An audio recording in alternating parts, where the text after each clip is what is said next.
Please like and subscribe my YouTube channel Kunst Technical Classes and press the bell icon. Hello friends, welcome to my YouTube channel.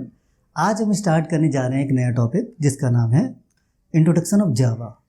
तो या फिर आप introduction of Java बोल लें या फिर core Java बोल लें, ठीक है। तो हम अपने इस कोर्स के अंदर जावा के बारे में सीखेंगे कि जावा लैंग्वेज है क्या, ठीक है। अगर इससे पहले आपने कोई लैंग्वेज सीख रखी है, मान लीजिए सी या C++ सीख रखी है, तो इस लैंग्वेज को सीखने में आपको बहुत ही आसानी होगी। ओके, अगर आपको कोई लैंग्वेज पहले आपने नहीं सीखी है, मान लीजिए आपने कोई भी C या C++ या कोई अदर लैंग्वेज नहीं सीखी है, तो मैं आपको इस लैंग्वेज में इस तरीके से पढ़ाऊँगा कि आपको ये ईजिली अंडरस्टूड हो सके, ठीक है। तो हम जानते हैं कि जावा बेसिकली है क्या, कि Java is a high level programming language, ठीक है। तो एक बात कही मैंने, हाई लेवल प्रोग्रामिंग लैंग्वेज।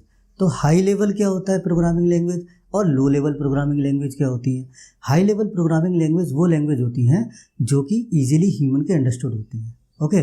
और लो लेवल लैंग्वेज वो होती हैं जो कि मशीन कंपैटिबल होती हैं। अब मशीन कंपैटिबल का क्या मतलब है कि जैसे कि आपका हार्डवेयर है या कंप्यूटर है, कंप्यूटर का हार्डवेयर जो है वो आप क्या समझता है, आपकी बाइनरी लैंग्वेज को समझता है, मतलब 0110 लैंग्वेज को समझता है। और हाई लेवल लैंग्वेज कौन कौन सी हैं, जैसे कि मान लीजिए C लैंग्वेज है, C++ लैंग्वेज है, जावा लैंग्वेज है, ठीक है। तो ये क्या है, आपकी हाई लेवल लैंग्वेज होती है, ओके। नेक्स्ट इसके अंदर पॉइंट आता है कि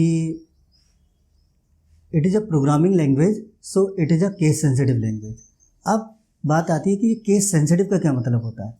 केस सेंसिटिव का मतलब होता है कि अगर मैंने कोई वर्ड लिखा है, अगर वो स्मॉल लेटर में लिखा है और वही वर्ड मैंने कैपिटल लेटर में लिखा है, तो ये दोनों वर्ड अलग अलग होंगे। कैसे समझते हैं इसको, जैसे कि मैंने लिखा यहाँ पर केस, ठीक है। तो ये केस का C जो है क्या है, बड़ा है यहाँ पर, ठीक है। केस का C क्या है, बड़ा है। और यहाँ पर मैंने क्या लिखा, केस। तो ये सारे के सारे लेटर जो है मैंने किस में लिखे हैं, स्मॉल में लिखे हैं। तो ये केस और ये केस क्या है, डिफरेंट डिफरेंट कहलाएंगे, ठीक है। या फिर मैं एक और वर्ड लिखता हूँ CASE, सेम वर्ड लिखा है मैंने, लेकिन इसमें सारे के सारे लेटर्स जो हैं क्या किए मैंने, कैपिटल में कर दिए, अल्फ़ाबेट जो है कैपिटल में कर दिए। तो ये तीनों के तीनों का मतलब तो एक ही है, केस, ठीक है, लेकिन ये डिफरेंट डिफरेंट कंसीडर किए जाएंगे जावा लैंग्वेज में, ओके। तो जो भी प्रोग्रामिंग लैंग्वेज होती है उनके अंदर केस सेंसिटिव का फीचर होता है, ओके। मतलब कि जितनी भी प्रोग्रामिंग लैंग्वेज होती हैं वो सब की सब केस सेंसिटिव होती है, ओके। तो अब जान लेते हैं कि हिस्ट्री ऑफ जावा के बारे में, कि जावा को कब डेवलप किया गया था। तो जावा को जेम्स गोसलिन ने 1991 में सन माइक्रोसिस्टम में डेवलप किया था, ठीक है। लेकिन इसके बाद इसको 2010 में ओरेकल नाम की कंपनी है उसने एक्वायर कर लिया था, ठीक है। तो अगर आप अपने सिस्टम में जावा का प्रोग्राम इंस्टॉल करना चाहते हैं तो आपको ओरेकल की साइट पर जाना पड़ेगा और वहाँ से उस सॉफ्टवेयर को डाउनलोड कर सकते हैं, ठीक है। तो Java is developed by James Gosling in 1991 at Sun Microsystem, ठीक है। जावा को किसने डेवलप किया था, जेम्स गोसलिन नाम के साइंटिस्ट थे, उन्होंने 1991 में सन माइक्रोसिस्टम में इसको डेवलप किया था, ठीक है। नेक्स्ट इसका टर्म आता है कि Java is a free and open source language. तो जावा क्या है, आपकी एक free and open source language है। इसका क्या मतलब आता है कि जावा जो है फ्री ऑफ कॉस्ट है, मतलब आप इजीली जाइए ओरेकल की साइट पर और उसके सॉफ्टवेयर को डाउनलोड कर लीजिए और उसे इंस्टॉल कर सकते हैं। देन इसके बाद ओपन सोर्स लैंग्वेज है। ओपन सोर्स का मतलब है इस पर आप कोड कर सकते हैं, ठीक है। तो क्या है, जावा क्या है, आपकी free and open source language है, ठीक है। तो अभी हमने जाना कि जावा बेसिकली है क्या और जावा की हिस्ट्री के बारे में जाना। अब जानते हैं कि जावा की फीचर्स क्या क्या अवेलेबल है हमारे पास, ठीक है। नेक्स्ट टॉपिक आता है आपका features of Java.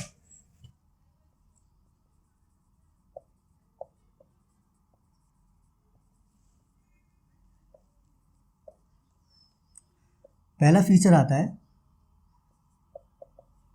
Simple and easy to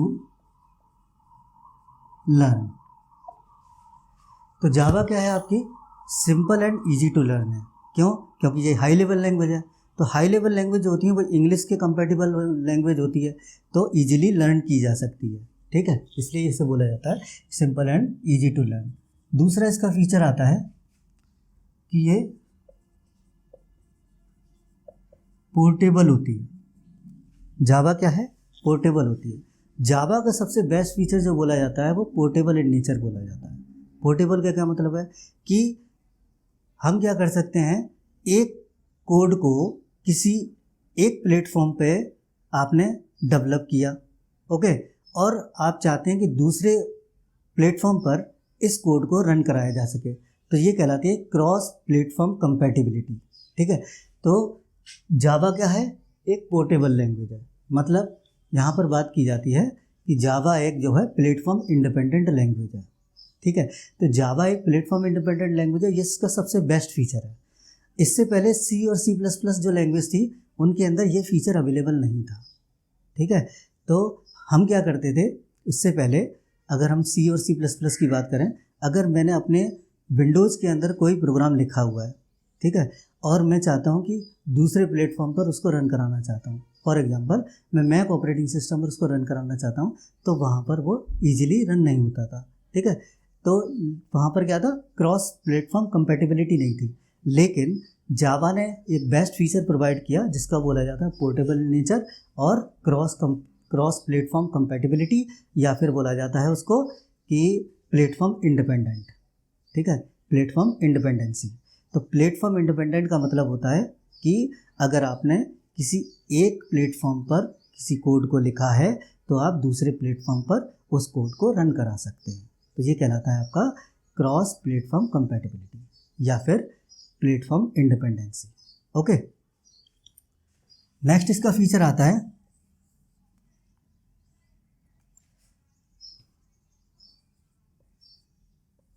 object oriented language. तो जावा क्या है? आपकी ऑब्जेक्ट ओरिएंटेड लैंग्वेज है। अब ऑब्जेक्ट ओरिएंटेड लैंग्वेज का मतलब क्या है? जैसा कि आप अगर C++ पढ़ चुके हैं तो वो भी एक ऑब्जेक्ट ओरिएंटेड लैंग्वेज थी और प्रोसीजरल लैंग्वेज भी थी। तो ऑब्जेक्ट ओरिएंटेड का मतलब होता है कि everything is working on the basis of object. ठीक है, क्या? Everything is working on the basis of object. तो ऑब्जेक्ट यहाँ पर एक वर्ड आया। बेसिकली ऑब्जेक्ट को जानते हैं होता क्या है। अगर ऑब्जेक्ट की डेफिनेशन की बात की जाए तो ऑब्जेक्ट का डेफिनेशन होती है कि object is a real world entity.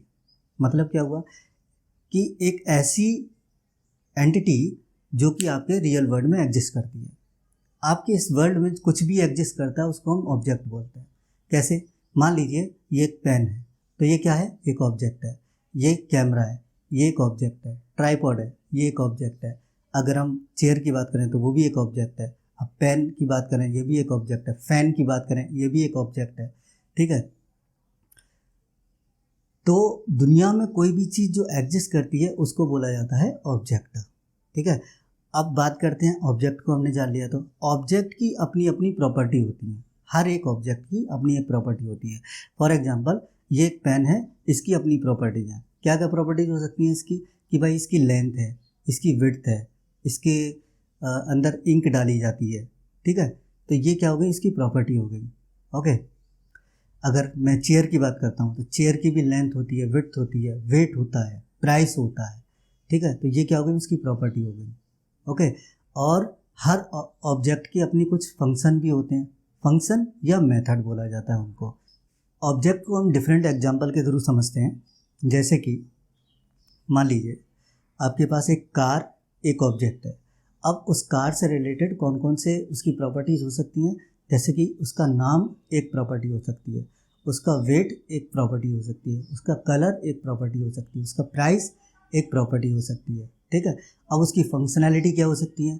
उसकी स्पीड एक फंक्शनैलिटी हो सकती है। अगर उसके गियर डालने का तरीका क्या है, वो एक इसकी फंक्शनैलिटी हो सकती है। ठीक है, तो हर ऑब्जेक्ट की अपनी अपनी प्रॉपर्टीज होती हैं।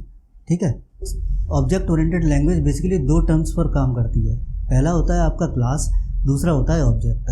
तो ऑब्जेक्ट के बारे में तो जान लिया हमने, लेकिन क्लास के बारे में जानते हैं। क्लास क्या होता है? Class is the collection of similar type of object. अब क्लास की बात की मैंने कि class is a collection of similar type of object, मतलब एक तरीके के ऑब्जेक्ट को हम क्या करें, एक जगह पर इकट्ठा करके रखते हैं तो वो क्या कहलाएंगे, आपकी क्लास कहलाएगी। एग्जाम्पल के थ्रू समझते हैं, जैसे कि एक मैंने क्लास बनाई फर्नीचर नाम की, तो फर्नीचर के अंदर ऑब्जेक्ट क्या क्या हो सकते हैं, आपकी चेयर एक फर्नीचर है, आपकी टेबल एक फर्नीचर है, आपका अलमीरा एक फर्नीचर है, ठीक है।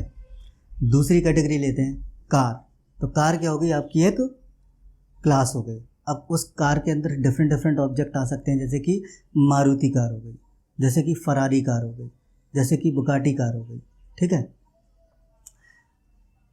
और भी एक और एग्जांपल लेते हैं, जैसे कि फ्रूट क्लास है, तो फ्रूट क्लास क्या है, फ्रूट क्लास के अंदर कौन कौन से ऑब्जेक्ट आ सकते हैं, जैसे कि मैंगो एक ऑब्जेक्ट हो गया, एप्पल एक ऑब्जेक्ट हो गया, बनाना एक ऑब्जेक्ट हो गया, और भी डिफरेंट फ्रूट जो होते हैं उनको सारे के सारे क्या है, ऑब्जेक्ट होंगे। और हर ऑब्जेक्ट की अपनी क्या होगी, प्रॉपर्टी होगी, ठीक है। तो ये क्या होता है, क्लास एंड ऑब्जेक्ट का कॉन्सेप्ट आया, ठीक है। इसको और भी डिटेल में हम पढ़ेंगे जब आगे हम फर्दर इसको आगे चैप्टर में देखेंगे तब, ठीक है। तो इसका एक बेस्ट फीचर क्या है, it is a object oriented language, ठीक है। नेक्स्ट फीचर आता है कि Java is a distributed language. तो जावा क्या है, आपकी एक डिस्ट्रीब्यूटेड लैंग्वेज है, मतलब कि यहाँ पर आप नेटवर्किंग की भी प्रोग्रामिंग कर सकते हैं। मतलब नेटवर्किंग की प्रोग्रामिंग करने का मतलब है कि आप एक सिस्टम से दूसरे सिस्टम को एक्सेस कर सकते हैं with the help of Java programming, okay. मतलब मैंने आपको एक वर्ड बताया था रिमोट लॉगिन का, तो रिमोट लॉगिन की जो प्रोग्रामिंग की जाती है वो डिस्ट्रीब्यूटेड इन नेचर की होती है, तो वो किस में की जाती है, आपकी जावा में प्रोग्रामिंग की जाती है, ओके। नेक्स्ट इसका फीचर है compiled and interpreted language. Compile and interpreted language. अब ये कंपाइल्ड एंड इंटरप्रेटेड का क्या मतलब है, जावा के अंदर आप कंपाइलर भी यूज करते हैं और इंटरप्रेटर का भी यूज करते हैं। अब ये कंपाइलर और इंटरप्रेटर होता क्या है, बेसिकली कंपाइलर और इंटरप्रेटर का काम होता है कि हाई लेवल लैंग्वेज को लो लेवल लैंग्वेज में कन्वर्ट करना, ठीक है। इसका क्या फ़ायदा होगा, आप जानते हैं कि आपकी मशीन जो है वो केवल लो लेवल लैंग्वेज को समझती है, मतलब मशीन क्या समझती है, केवल 0-1 या बाइनरी लैंग्वेज को समझती है, ठीक है। तो हाई लेवल लैंग्वेज को अगर लो लेवल लैंग्वेज में कन्वर्ट करना चाहते हैं तो उसके लिए आपको कंपाइलर या इंटरप्रेटर की ज़रूरत होती है। अब कंपाइलर और इंटरप्रेटर में डिफरेंस क्या होता है, तो इसके बारे में मैं एक अपनी C++ की सीरीज़ में बता चुका हूँ कि कंपाइलर और इंटरप्रेटर होता क्या है। अगर आपको जानना है तो लिंक आपको डिस्क्रिप्शन में मिल जाएगा, ठीक है। और फिर भी मैं आपको बता देता हूँ यहाँ पर कि कंपाइलर जो होता है आपके कोड को रीड करता है, पूरे कोड को रीड करता है और उसको क्या करता है, कन्वर्ट करता है आपके मशीन कोड में, ठीक है। और इंटरप्रेटर का क्या काम होता है कि वो लाइन बाय लाइन एग्जीक्यूशन करता है।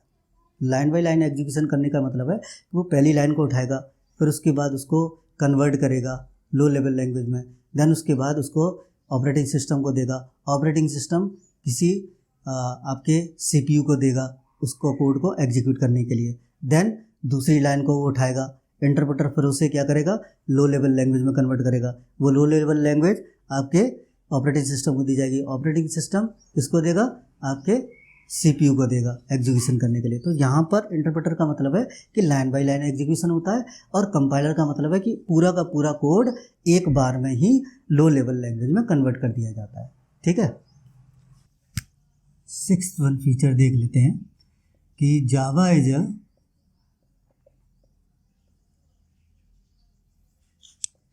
Robust and secure language.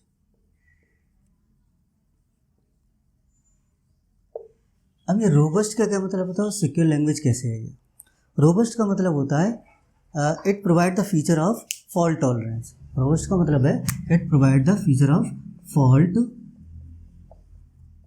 Tolerance, ठीक है। फॉल्ट टॉलरेंस का मतलब है कि it can handle any kind of problem. अगर जावा के अंदर कोई भी प्रॉब्लम, किसी भी तरीके की प्रॉब्लम आ रही है तो हमारे जावा का कोड उसको हैंडल कर सकता है। कैसे? इसके अंदर एक टर्म है, एक फीचर है जिसको बोला जाता है एक्सेप्शनल हैंडलिंग का। एक्सेप्शनल हैंडलिंग के थ्रू हम किसी भी तरीके की प्रॉब्लम को सॉल्व कर सकते हैं। अब ये एक्सेप्शनल हैंडलिंग क्या होता है, इसको हम बाद में जब जो चैप्टर आएगा एक्सेप्शनल हैंडलिंग का उसके अंदर समझेंगे। ठीक है, बस आपको यहाँ जानने की ज़रूरत है कि Java can handle any kind of problem. तो किसी भी तरीके की प्रॉब्लम को जावा हैंडल कर सकता है। ओके, अब बात आती है कि सिक्योर इन नेचर होती है कि भाई जावा जो है बहुत ही सिक्योर लैंग्वेज है। क्यों सिक्योर लैंग्वेज है? क्योंकि सबसे बड़ी बात है कि यहाँ पर एक अगर आप सी या सी प्लस प्लस से फेमिलियर हैं तो वहाँ पर एक पॉइंटर का कॉन्सेप्ट था। ओके, तो यहाँ पर पॉइंटर का कॉन्सेप्ट दिया ही नहीं है। तो पॉइंटर क्या करता था, किसी भी वेरिएबल की एड्रेस को कंटेन करता था। ठीक है, pointer is a variable that contain the address of another variable. ठीक है, यही डेफिनेशन थी उसकी। तो यहाँ पर पॉइंटर का कॉन्सेप्ट ही नहीं दिया गया, तो हम यहाँ पर अपने डेटा को सिक्योर कर सकते हैं, डेटा या मेथड को सिक्योर कर सकते हैं। ओके, ठीक है। और यहाँ पर एक बात आती है एक्सेसिबिलिटी मेथड्स की। एक्सेसिबिलिटी मेथड का मतलब है कि आप किसी भी डेटा को डायरेक्टली एक्सेस नहीं कर सकते। यहाँ पर आपको डिफरेंट मेथड्स दिए होते हैं, डिफरेंट टाइप्स दिए होते हैं एक्सेसिबिलिटी मेथड्स के। तो ये एक्सेसिबिलिटी मेथड क्या होते हैं, इनके बारे में हम जानेंगे। ठीक है, जब हम फर्दर आगे हम डिटेल में पढ़ेंगे इसको। ठीक है, तो यहाँ पर जानने वाली बात है कि जावा है जो है आपकी बहुत ही सिक्योर लैंग्वेज है। ओके, नेक्स्ट फीचर है आपका मल्टी थ्रेडिंग।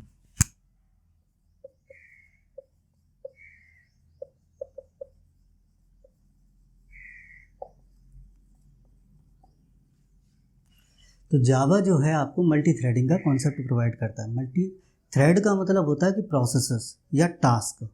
ठीक है, तो इसका मतलब है कि मल्टीपल टास्क को ये क्या कर सकता है, एक साथ रन करा सकता है। कैसे?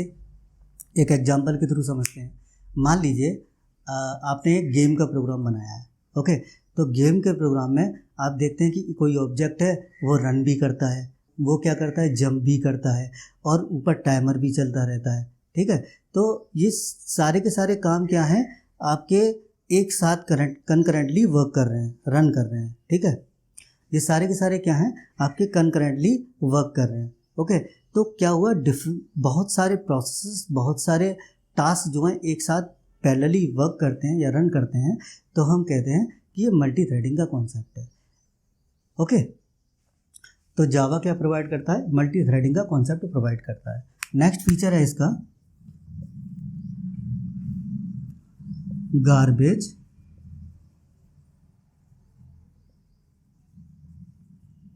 कलेक्टर का।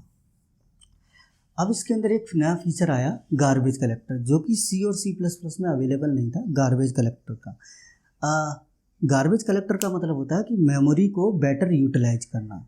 वो कैसे? अगर आप सी प्लस प्लस से फेमिलियर हैं तो आपको पता होगा कि जब आप पॉइंटर क्रिएट करते हैं या डायनेमिक मेमोरी एलोकेशन करते हैं तो वहाँ पर आपको न्यू कीवर्ड से आप डायनेमिक मेमोरी एलोकेट कर देते थे। ठीक है, और वहाँ पर आपको डिलीट नाम का एक फंक्शन दिया गया था जिसके थ्रू आप क्या करते थे, मेमोरी को रिलीज कर देते थे, जो कि आपके पॉइंटर ने एक्वायर की होती थी। ठीक है, तो यहाँ पर पॉइंटर का कॉन्सेप्ट नहीं है, सबसे बड़ी बात। तो गार्बेज कलेक्टर क्या करता है कि अगर कोई मेमोरी वेस्टेज हो रही है तो उसको क्या कर देता है, रिमूव कर देता है। ठीक है, और जब उसकी ज़रूरत होती है तब उसको हम एक्वायर कर लेते हैं उस मेमोरी को। तो गार्बेज कलेक्टर बेसिकली क्या करता है, मेमोरी का बेटर यूटिलाइजेशन करता है।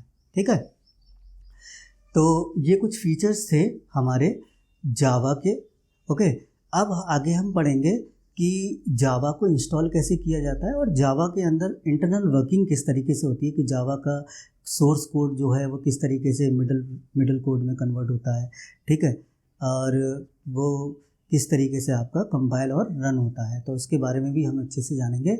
ओके, आई होप ये आपको लेक्चर समझ में आया होगा। अगर आपको ये लेक्चर समझ में आया है तो प्लीज़ लाइक एंड सब्सक्राइब कीजिए मेरे चैनल को और बेल आइकन को दबाना ना भूलें। अगर इसी तरीके के और भी वीडियो आप देखना चाहते हैं और अपने फ्रेंड्स की हेल्प करना चाहते हैं तो इस वीडियो को शेयर कीजिए।